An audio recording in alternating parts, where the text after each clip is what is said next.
waan hin beekneef sa'aatii isaan nuti hin jiranitti miidhaan tokko nurra yeroo sana kallattii hedduutti dawwalachuu dandeessa. Kanaaf silkii kee lafa hin kaa'in. Mana silkiin hin jirre hin hojjetina eenyumti keessanuu. Silkiin barbaachisaadha nuyiif.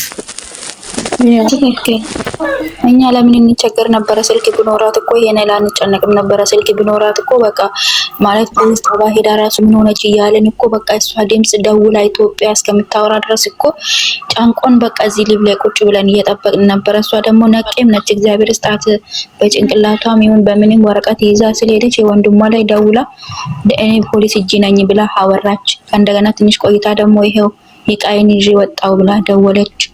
እግዚአብሔር ይመስገን በእውነት ይሄን ያደረገው ጌታ ይባረክ እና በጣም ነው ደስ ያለንና ኡፈንኬ ሆማሚቲ ኡፈንኬ የወበደሲዮ ማልቴሲዮ ሆማሚቲ ገሩ ራሴ ፉዱን ደንዴስ ጀደ ያዳ ሰሚራ ማለፊ ተኮና እጃ አካ ፖሊሲ ኬሳ ደቀኒ ፉዳን ዋንቴ ፊ ሲፊን ከኑለ የጀዳን በካ ፖሊስ ከናት ዴቢያን ሚያኮና ከኑ ዲዴ yookaan paaspoortii konaa kennuu didde jedhame gaafatamuu hin dandeessi jechuudha. Paaspoortii keessa dhoowwachuuf mirga tokkollee hin qabdu. Maaliif mati beeka? Itu maal ka jira? Ay mirga tokkoyyuu hin qabdu. Amma Samiraanii ijaa footoon taane jabaattee dhaqxee paaspoortii harkaasii fuutee hojii ishee galchuullee qabdi. Fedhallee qabdi yoo ta'e namni dandeenyu hojiillee si barbaaduu ni dandeenyaani.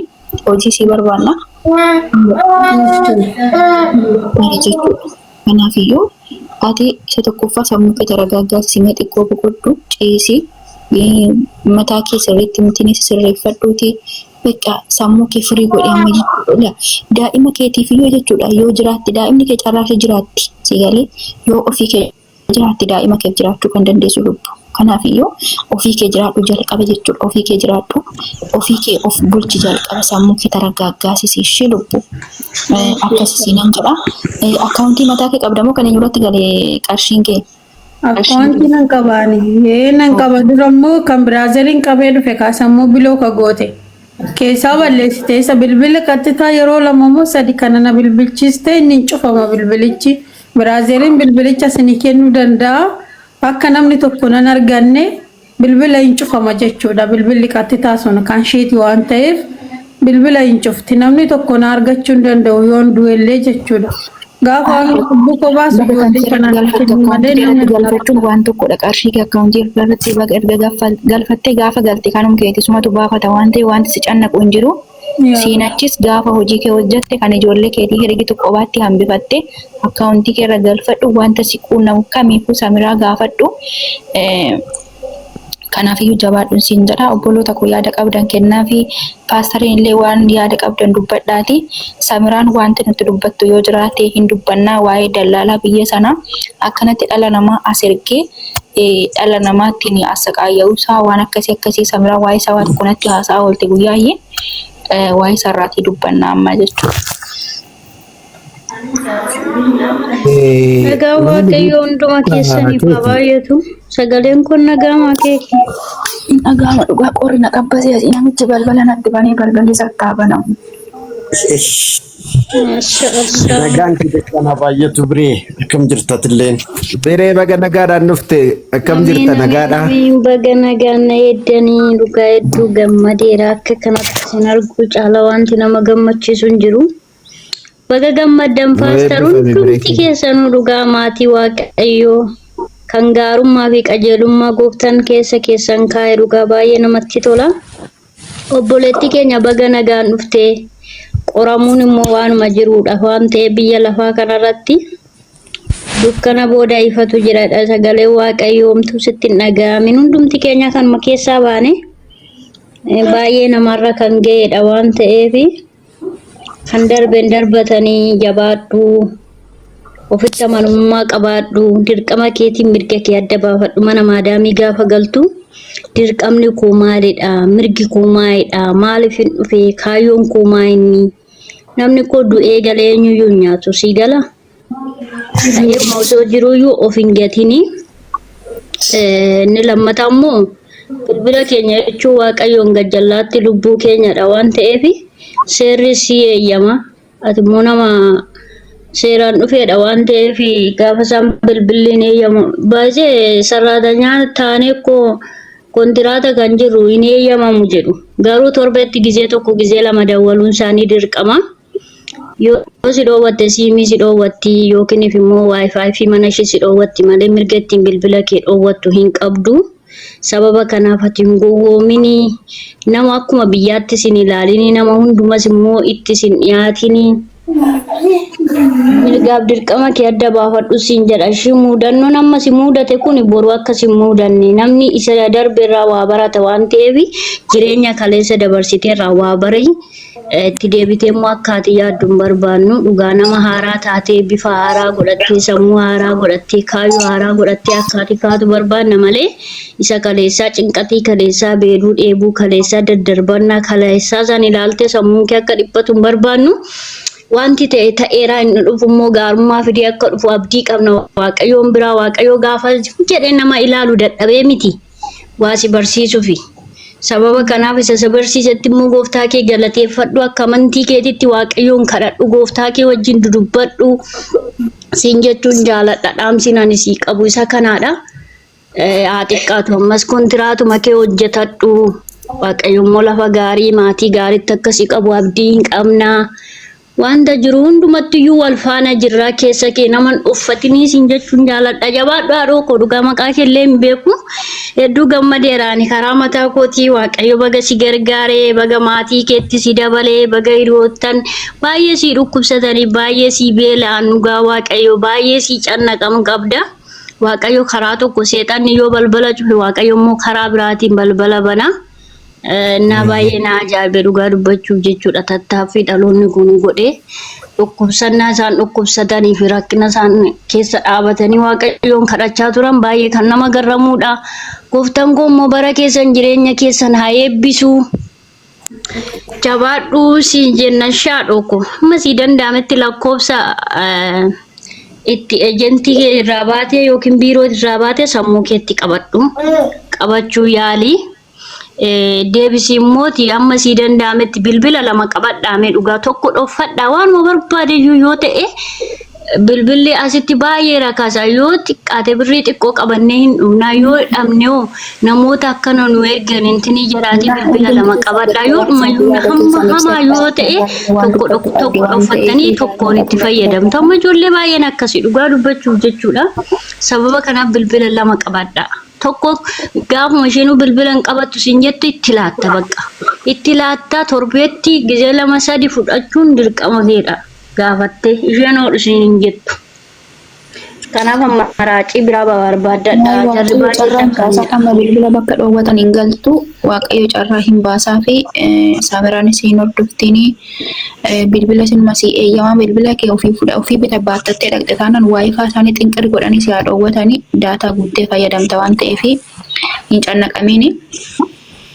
Bilbila akkasii dhoowwataniin taasisi yoomiyyuu taanaan bilbila kee bilbilli kan keeti. Kadhatteellee maali viidiyoo suura dura daddarbillee yoo ilaalte sammuun kee itti boqota. Dhugaa rabbii jechuudhani bilbila dhabee waggaa tokko taa'eera sammuun koo fayyaa dhabee jechuudha dhugaa waaqima. Gaafin ani si gaafadhu keessaa akka amma jettutti ati seeraan hojjetta biiroo qabda waliin illee haasaa turre tarii na beekuu dhiisuu dandeessa. Haa ta'uyyuu malee erga itti gaafatamummaa micoo kanaa qabaattee hanga rakkina amma kanaa qabdutti maaltu to'annaa yookiin immoo waan isheen irra geesse gaafachuu si dhoowwe. Maashaallah gaaffii bareedaadhaan kaasa jedhee irraanfadhee irra kutee. Tokko isa kana lammata immoo maaliif namni tarii namni biraa waan si gaafachuu danda'uu fi gaafin ani gaafadhe immoo eenyumtu yoo irra deebitanii hin gaafatina tokko isa kana. Inni lammataan immoo erguma immoo rakkinni micoo kanarra qunnamee rakkinni irra qunnamee jennee sirratti dawwalaa turre ani mataan koo sirratti dawwalaatiin ture. Erguma rakkinni irra gahamee amma ganaa poolisiin achi ijoolleen kun mala malanii abaddu micoon kun jedhanii amma kana dararamanii ati mirga guutuu qabda. Erga mootummaan tokko si beekee biiroo tokko qabaattee saraatanyaa tokko fiddee mucaa kana dhattee mirga micoo kanaa fi dirqama micoo kanaa adda baaftee badii isheen qabdu sana ofii keetii itti gaafatamtee waan barbaadde gochuu mirga guutuu qabda maal tachi dhaquu si dhoowwe. Erguma rakkinni micoo kanarra ga'e maaf guyyaa fudhattee maaf sa'aatii fudhatte araboonni sa'aatii dhiisitii daqiiqaa akka namaan kennine waliin hubeen dhugaadha biyya kana keessa jiraatte ta'anis jiraadhe irra sirriitti hin beekasi. walis hin sobnu dhugaasaa maaliif nuti har'a si dhiisuu dandeenya boru dhaloota biraatu sirratti ka'a. Gabaa keetiifis gaarii miti, jireenya keetiifis gaarii miti. Haa ta'u miidhamteetti haa miidhamte erguma miidhamteeyyuu maaltu yeroo sitti fudhatee sa'aatii sitti fudhatee amma micoon kun sadarkaa kana geessutti maaliif dhaggeeffatte? In dhageenyetti dhageessettaa sitti bilbilaniiru ani sitti bilbileera nama baay'eetu sitti dawwalee maaltu achi dhaquu si dhoobe? Inni lammaffaa isa kana. Isa sadaffaa immoo dhimma daldala biyya keessaa micoo kana fide silaa waa'ee micoo kanaati miti. Ishee lammataani maali walitti qabame lubbuun namaa fi qarshii maaltu walii laallata. Erga waliif dhukkubsanne hanga waanuma barbaadan na godhaa dhugaa ishee dubbadhee duunaa wayya. Maaliif booda samiiratti harka qabuun barbaadu qubatti qabuun barbaadu. Sababni isaa gaafa nama tokkotti quba qabu afurtunatti qabama waan ta'eef jechuudha. Haqa jiruu isaa walitti himnee hatis haqni kee bakka jirutti nuti amma dandeenyetti itti gaafatamummaa fudhannee nama san hordofuu hin dandeenya. Garuu amma dhugaan tokko hin baanetti nama san hordofuu hin dandeenyu. Sababa kanaaf tokkoffaa maaltu lubbuu dhala namaatii fi qarshii walitti fidi. Lammata immoo dhimma mucaa kanaatiin waliin ilaallatu daldala sun akkan sirraa dhagaa jiruttis akkan odeeffannoo dhagayeettis jechuudha. Mucaan kun dura dhuftee isa lammataa irratti walloltaniyyuu qarshiin qabaatte dafqi keeyyuu yoo hafe dhimmi lubbuu fi dhimmi qarshii waliin ilaallatu. Isa kana sadan gaafii isaa kana sadan nu deebisiiti tarii namnis kana gaafii qabaachuu danda'a. Isaan booda waan jirutti dabarra dhugaadha hedduu si jaalanna hedduu si kabanya har'as taanan borus taanani yoo ati waan gaarii hojjette namni illee gara kee dhufa. Kana caala immoo maashaallah sirumayyuu balballumti hojiiyyuu sitti banameen tinii jedha yoo dhugaa isaa dubbanne jechuudha. Tarii rakkina qabaachuu dandeessa, tarii hir'ina qabaachuu dandeessa, ayidoon isa kanan beeku. Garuu deebinumta nuu laattellee ana mataa kootiif deebinati naa laattellee deebi sirri miti. Dhimmichi dhimma lubbuuti hojiirra hin jiraa deebinaa deebiste garuu gaarii miti. Itti gaafatamu nam tokko lubbuu tokko gaafa fidde lafa kanarraa nuti ani kontiraata nama waggaa 9 taa'edha. Mana tokko keessa jechuudha. Sirriitti hin beeka waa'ee Dubaay. Sirriitti. Haa ta'uyyuu malee nam tokko itti gaafatamummaa qabaattee fiddee rabbiin gaditti waaqayyoon gaditti siinalatti mucaan kun eenyuyyuu hin qabdu. Obboleessa ishiin qabdu, haadha ishiin qabdu, abbaa ishiin qabdu. Dhaltee dhala of jalaa qabda lubbuu baattaa nama rakkatee akka jirutti qormaata keessa hin darbe jechaa jirta. Namni qormaata keessa darbe namni qoraafame immoo maalummaa qoraafamu maalummaa rakkinaa beeka maaltu si cakkansiise. Erguma dhageessee maaltu si cakkansiise iddoo san maaltu si dhoowwe. Isa kana duwwaa. Okay, si fada deebistu beeku waan tokko bakka shamma isa gaafii gaafatteef si fada deebistu safara gaaficha deebisu. Ayyee fixattee gaafii sadina gaafatte gaafiin miciyoo kana eegaa hojii galchitee maaliif hordofuu dhabdee jedhu namittiin hanga fudhattee aga ji'a 3 akkas geettu naa dawwalaa turte.